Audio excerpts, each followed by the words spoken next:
Welcome to our channel. Friends, మీరు ఈ ఏడాదిలో ఏ జాబ్ నోటిఫికేషన్ని మిస్ చేసుకున్నా ఇప్పుడు ఇక్కడ చెప్పేటువంటి ఏదైతే నోటిఫికేషన్ ఉందో ఎట్టి పరిస్థితుల్లో మిస్ చేసుకోకండి. ఐఓసీఎల్లో ఖాళీగా ఉన్న ఎగ్జిక్యూటివ్ గ్రేడ్ ఏ ఉద్యోగాలకి పర్మనెంట్ జాబ్స్కి సంబంధించి ఒక సూపర్ నోటిఫికేషన్ వచ్చింది. ప్రతి క్యాస్ట్కి వేకెన్సీస్ కేటాయించారు. మీరు ఏ కేటగిరీ వాళ్ళైనా ఈ నోటిఫికేషన్కి అప్లై చేసుకోవచ్చు. సెలెక్ట్ అయితే ఎవ్రీ మంత్ 1,53,000కి పైగా శాలరీతో పాటు ఉండడానికి సంబంధించి అకామిడేషన్ కూడా మీరు పొందొచ్చు. అండ్ మీరు అప్లై చేసుకోవడానికి కూడా ఎటువంటి ఎక్స్పీరియన్స్ అవసరం లేదు. AP, Telangana male and female అందరూ కూడా ఎలిజిబులే. అన్ని కూడా పర్మనెంట్ జాబ్స్ ఆన్లైన్లోనే ఈ రోజు నుంచి అప్లై చేసుకోవాలి. ఈ వీడియోలో మీకు నోటిఫికేషన్ గురించి కంప్లీట్ డీటెయిల్స్తో పాటు ఎలా అప్లై చేయాలి, ఎవరెవరు అప్లై చేసుకోవచ్చు, సెలక్షన్ ప్రాసెస్ అన్ని డీటెయిల్స్ని పెన్ టు పెన్ క్లియర్గా ఎక్స్ప్లెయిన్ చేస్తాను. చూస్తున్న ప్రతి ఒక్కరు వీడియోని లైక్ చేసి సపోర్ట్ చేయండి. సో రిలీజ్ అయిన వెంటనే అప్డేట్స్ ఇస్తున్నాం. మీరు లైక్ చేయడానికి కూడా ఎటువంటి ఖర్చు లేదు. ఒక లైక్ చేస్తే మాకు కొంచెం సపోర్ట్ అండ్ ఎంకరేజ్మెంట్ దొరుకుతుంది. సో తప్పనిసరిగా లైక్ చేయండి అండ్ ఛానల్ని సబ్స్క్రైబ్ చేసుకుని బెల్ ఐకాన్ని యాక్టివేట్ చేసి పెట్టుకోండి. వీడియోని కంప్లీట్గా చూసే ప్రయత్నం చేయండి.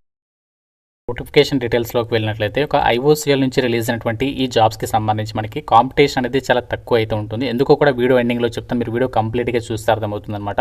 సో ఈ నోటిఫికేషన్కి సంబంధించి ఆల్ ఇండియన్ సిటిజన్స్ అందరూ కూడా అప్లై చేసుకోవచ్చు. ఆల్ ఇండియా వైడ్గా మనకి ఐఓసీఎల్కి సంబంధించి సంస్థలో పోస్టింగ్ ఇస్తారు.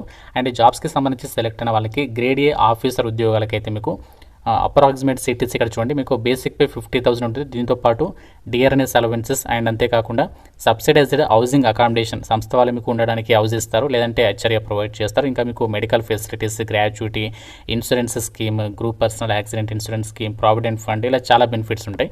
అన్ని అలవెన్సెస్ కలుపుకుంటే గ్రేడ్ ఏ ఉద్యోగాలకైతే 18.4 లక్షలు, అంటే మీకు నెలకి 1,50,000 వరకు కూడా సాలరీ తీసుకోవచ్చు. ఇది మనకి సంవత్సరానికి సంబంధించి నెలకైతే 1,53,000. అండ్ A0 గ్రేడ్కి సంబంధించి పోస్టులకేమో 14.8 లక్షలు సాలరీ ప్యాకేజ్, ఇది ఇయర్లీ ప్యాకేజ్. అండ్ మీకు E0 గ్రేడ్కి అయితేనేమో 11.1 lakh. సో ఇది మనకి ఈ విధంగా సాలరీ ప్యాకేజ్ ఇచ్చారనమాట. సో ఎటువంటి ఎక్స్పీరియన్స్ అవసరం లేదు, అన్ని కూడా మనకి పర్మనెంట్ జాబ్స్ అనమాట. వీటికి సంబంధించి ఇంపార్టెంట్ డేట్స్ విషయానికి వచ్చినట్లయితే ఈ యొక్క వేకెన్సీస్కి మనకి ఆన్లైన్ అప్లికేషన్ స్టార్ట్ అయిపోయింది. And last date 3rd September వరకు అప్లై చేసుకోవచ్చు. ఈ యొక్క వేకెన్సీస్కి మీకు సెలక్షన్లో భాగంగా ఒక CBT కంప్యూటర్ బేస్డ్ టెస్ట్ పెట్టి సెలక్షన్ చేస్తున్నారు. మీకు ఎగ్జామ్ వచ్చేసి 24th September కండక్ట్ చేయబోతున్నారు. కాబట్టి చాలా త్వరగా మాకు జాబ్ కావాలనే వాళ్ళకి ఇది ఒక మంచి ఛాన్స్ అని చెప్పుకోవచ్చు. ఇండియన్ ఆయిల్ కార్పొరేషన్ లిమిటెడ్ వాళ్ళు రిక్రూట్మెంట్ చేసినటువంటి ఒక ఎగ్జిక్యూటివ్స్ గ్రేడ్ ఏ ఉద్యోగాలకి సంబంధించి వేకెన్సీస్ డీటెయిల్స్ కనుక చూసినట్లయితే మనకి ఇక్కడ గ్రేడ్ ఏ వేకెన్సీస్కి సంబంధించి వివిధ విభాగాల వారిగా వేకెన్సీస్ ఇచ్చారు. సో ఇక్కడ సివిల్ విభాగంలో 62 ఉన్నాయి, అండ్ కెమికల్లో 16, electrical 75, electronics and communication 32, mechanical 118, instrumentation 35, computer science and IT 22, law విభాగంలో 10, మార్కెటింగ్కి సంబంధించి 41, అండ్ అలాగే గ్రేడ్ ఏ ఓకి సంబంధించి ఇక్కడ క్వాలిటీ కంట్రోల్కి సంబంధించి విభాగంలో 9 ఉన్నాయి. అండ్ గ్రేడ్ ఈ క్యాడర్కి సంబంధించి కూడా ఇక్కడ కొన్ని వేకెన్సీస్ ఉన్నాయి, ఎలక్ట్రికల్, మెకానికల్, సేఫ్టీ విభాగాల్లో. ఈ విధంగా మనకి వివిధ విభాగాల వారిగా వేకెన్సీస్ని రిక్రూట్మెంట్ చేస్తున్నారు. మనకి ప్రతి కేటగిరీకి వేకెన్సీస్ ఇచ్చారు. General category, EWS, OBC, SC, ST, ఇలా మీరు ఏ కేటగిరీకి చెందిన వాళ్ళైనా ఈ నోటిఫికేషన్కి అప్లై చేసుకోవచ్చు. అయితే ఒక జాబ్స్కి మనకి సెలక్షన్ ప్రాసెస్ అనేది ఎలా ఉంటుందంటే ఫస్ట్ మనకి కంప్యూటర్ బేస్డ్ ఎగ్జామ్ పెడతారు, CBT, అండ్ దాని తర్వాత next group discussion and group task, ఫైనల్గా పర్సనల్ ఇంటర్వ్యూ ఉంటుంది. ఈ కంప్యూటర్ బేస్డ్ టెస్ట్ వచ్చేసి 100 ఆబ్జెక్టివ్ మల్టిపుల్ చాయిస్ క్వశ్చన్స్కి సంబంధించి టాపిక్స్ నుంచి అయితే అడుగుతారనమాట. సో ఇందులో సెక్షన్ ఏ వచ్చేసి అందరికీ కామన్, అంటే మీరు ఏ క్వాలిఫికేషన్ ఉన్నా. సెక్షన్ ఏ వచ్చేసి జనరల్ యాప్టిట్యూడ్, అంటే ఇక్కడ మీకు క్వాంటిటివ్ యాప్టిట్యూడ్ నుంచి 20, లాజికల్ రీజనింగ్ నుంచి 15, verbal ability of English language నుంచి 15, అందరికీ కామన్ అనమాట. ఇది 60 minutes టైం ఇస్తారు దీనికి. అండ్ సెక్షన్ బి వచ్చేసి డొమైన్ నాలెడ్జ్, అంటే డొమైన్ నాలెడ్జ్ అంటే ఏం లేదు, మీ క్వాలిఫికేషన్కి సంబంధించి సబ్జెక్ట్ టాపిక్స్ ఉంటాయి కదా, వాటి నుంచి 50 క్వశ్చన్స్ అడుగుతారు. ఇది మనకి మీకున్నటువంటి క్వాలిఫికేషన్ బట్టి అందరికీ కూడా ఇది మారుతుందన్నమాట. ఇది వచ్చేసి 90 minutes టైం ఇస్తారు. ఇది ఎగ్జామ్ వచ్చేసి మీకు నెగటివ్ విధానం కూడా ఉంటుంది. ప్రతి రంగ ఆన్సర్కి 0.25 మార్క్స్ అనేవి డిడక్ట్ చేస్తారు. ప్రతి కరెక్ట్ ఆన్సర్కి 1 మార్క్ అనమాట.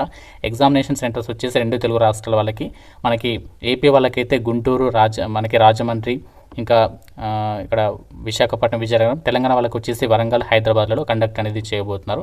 మన సొంత రాష్ట్రంలో మీరు ఎగ్జామినేషన్స్కి అయితే అటెండ్ అవ్వచ్చు అనమాట. సో ఎవరైతే CBT ఎగ్జామినేషన్లో మంచి స్కోర్ సాధిస్తారో వాళ్ళకి నెక్స్ట్ స్టేజ్కి అయితే మీకు పిలుస్తారు. CBT ఎగ్జామినేషన్కి వెయిటేజ్ 85% వెయిటేజ్ ఉంటుంది. And group discussion and group task ఏమో 5% వెయిటేజ్, పర్సనల్ ఇంటర్వ్యూకి ఏమో 10% వెయిటేజ్. ఈ విధంగా మనకి సెలక్షన్ ప్రాసెస్కి సంబంధించి వెయిటేజ్ అనేది తీస్తారనమాట. జాబ్స్కి సంబంధించి మీరు అప్లై చేసుకోవడానికి ఉండాల్సినటువంటి క్వాలిఫికేషన్స్ వచ్చేసి ఇక్కడ మనకి ఎటువంటి ఎక్స్పీరియన్స్ లేకుండా ఫ్రెషర్స్ అప్లై చేసుకున్నటువంటి జాబ్స్ వచ్చేసి graduate engineer grade A and officer marketing grade A and ఇంకా diploma engineer grade A. So ఈ యొక్క వేకెన్సీస్కి మనము ఫ్రెషర్స్ అందరూ కూడా అప్లై చేసుకోవచ్చు. వీటికేమో ఎక్స్పీరియన్స్ అనేది కావాలి. ఇక్కడ గ్రాడ్యుయేట్ ఇంజనీర్ గ్రేడ్ ఏకి సంబంధించి క్వాలిఫికేషన్ జనరల్ ఈడబ్ల్యూఎస్ ఓబీసీ వాళ్ళైతే 65% ఆఫ్ మార్క్స్తో బీటెక్ ఆర్ బీఈ అనేది కెమికల్ కానీ civil, computer science and IT, electrical, electronics and communication, instrumentation, mechanical, so ఈ యొక్క బ్రాంచెస్లలో మీరు ఒక క్వాలిఫికేషన్ ఉండాలి. ఎస్సీ ఎస్టీ పీడబ్ల్యూడీ వాళ్ళైతే 55% ఆఫ్ మార్క్స్తో పాస్ అయినా అప్లై చేసుకోవచ్చు. అండ్ ఇక్కడ మనకి ఏదైతే ఆఫీసర్ మార్కెటింగ్కి సంబంధించి గ్రేడ్ ఏ జాబ్స్ని వీటికి వచ్చేసి ఎంబీఏ కానీ లేదా పీజీ డిప్లొమా అనేది బిజినెస్ అడ్మినిస్ట్రేషన్లో విత్ మార్కెటింగ్ స్పెషలైజేషన్లో చేసిన వాళ్ళు ఎలిజిబుల్. దీనికి జనరల్ ఈడబ్ల్యూఎస్ ఓబీసీ వాళ్ళు 60% మార్క్స్తో, మిగతా వాళ్ళు 55% మార్క్స్తో పాస్ అయి ఉండాలి. డిప్లొమా ఇంజనీరింగ్ గ్రేడ్ E0కి సంబంధించి పోస్టులకేమో 3 years డిప్లొమా అనేది ఎలక్ట్రికల్ కానీ మెకానికల్, సేఫ్టీ అండ్ ఈ యొక్క విభాగాల్లో ఎవరైతే పాస్ అయి ఉంటారో వాళ్ళ అప్లికేషన్ అనేది చేసుకోవచ్చు అనమాట. మీరు ఫుల్ టైం రెగ్యులర్గా అయితే క్వాలిఫికేషన్ అనేది కలిగి ఉండాలి.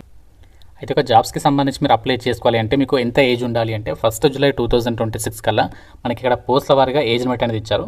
గ్రాడ్యుయేట్ ఇంజనీర్ గ్రేడ్ ఏ పోస్టులకైతేనేమో మీకు మినిమం 18 నుంచి 26 years వరకు ఉండాలి. అంటే ఇది జనరల్ ఈడబ్ల్యూఎస్కి సంబంధించింది ఇక్కడ ఇచ్చినటువంటి అంతా కూడా. డిప్లొమా ఇంజనీర్ గ్రేడ్ E0కి సంబంధించి అయితే 26, అండ్ ఆఫీసర్ మార్కెటింగ్ గ్రేడ్ ఏకి సంబంధించి 28, లా ఆఫీసర్ గ్రేడ్ ఏకి సంబంధించి 30, అండ్ అసిస్టెంట్ క్వాలిటీ కంట్రోల్ ఆఫీసర్కి సంబంధించి కూడా 30 అనమాట.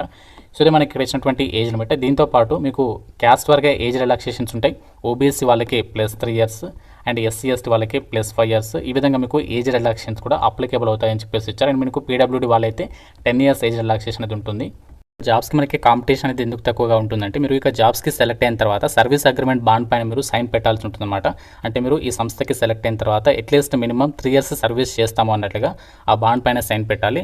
గ్రేడ్ ఏ జాబ్స్కి సంబంధించి సెలెక్ట్ అయితేనేమో EWS OBC SC ST and PWD వాళ్ళైతే కేవలం 50,000 రూపీస్కి సంబంధించి బాండ్ పైన సైన్ పెట్టాలి. మిగతా వాళ్ళు జనరల్ వాళ్ళైతే 3 lakhsకి సంబంధించి బాండ్ ఉంటుంది. అండ్ గ్రేడ్ ఏ అండ్ ఈఓకి సంబంధించి పోస్టులకి అయితేనేమో జనరల్ వాళ్ళు 2 lakh రూపీస్కి సంబంధించి బాండ్, అండ్ మిగతా వాళ్ళు అయితే 35,000కి సంబంధించి బాండ్ పైన మీరు సైన్ పెట్టాలి. అమౌంట్ కట్టాల్సిన అవసరం లేదు. మీకు ఇది మీకు ఫర్దర్గా వాళ్ళు మీకు తిరిగి ఇచ్చేస్తారనమాట. జాబ్స్కి ఆన్లైన్ అప్లై చేయడానికి అప్లికేషన్ ఫీజు ఎస్సీ ఎస్టీ పీడబ్ల్యూడీ వాళ్ళు ఫ్రీగా అప్లై చేసుకోవచ్చు. మిగతా వాళ్ళు మాత్రం 1000 రూపీస్ ఆఫ్ అప్లికేషన్ ఫీజు ఆన్లైన్లో పే చేయాల్సి ఉంటుంది. Debit card or credit card, internet banking, ఈ యొక్క యూపీఐ ఇలాంటి పేమెంట్స్ ఆప్షన్స్ ద్వారా మీరు ఫీ పేమెంట్ అనేది చేసుకోవచ్చు. వీడియోని క్లిక్ చేస్తే మీరు డైరెక్ట్గా వెబ్సైట్లోకి అయితే వచ్చేస్తారనమాట. ఇక్కడ మీకు click here to apply online అని చెప్పేసి కనిపిస్తుంది. మీకు వేకెన్సీస్ కావాలంటే ఇక్కడ నుంచి మీరు డౌన్లోడ్ చేసుకుని వేకెన్సీస్ చెక్ చేసుకోవచ్చు. ఇక్కడ అప్లై ఆన్లైన్కి సంబంధించిన లింక్ పైన క్లిక్ చేస్తే ఇలా మీకు పేజ్ వస్తుంది. సో మీరు ఇక్కడ ఎల్లో కలర్ బటన్ పైన క్లిక్ చేసి ఒక డీటెయిల్స్ని కూడా ఫిల్ చేసి ఆన్లైన్ అప్లికేషన్ చేసుకోండి. ఎక్కువ మంది సపోర్ట్ చేస్తే ఈ యొక్క వీడియోకి లైక్ చేసి కామెంట్లో చెప్తే సో మీకు అప్లికేషన్ ప్రాసెస్ గురించి డీటెయిల్ వీడియో సపరేట్గా చేస్తాను. సో ఇంట్రెస్ట్ ఉన్న ప్రతి ఒక్కరు ఈ నోటిఫికేషన్ అయితే వదలకండి. ఇంకా మీకు నోటిఫికేషన్ గురించి ఏదైనా డౌట్ ఉంటే కామెంట్లో అడగండి. ప్రతి ఒక్కరు లైక్ చేసి మీ ఫ్రెండ్స్ కూడా షేర్ చేయండి అండ్ ఛానల్ని సబ్స్క్రైబ్ చేసుకోండి. Thank you so much.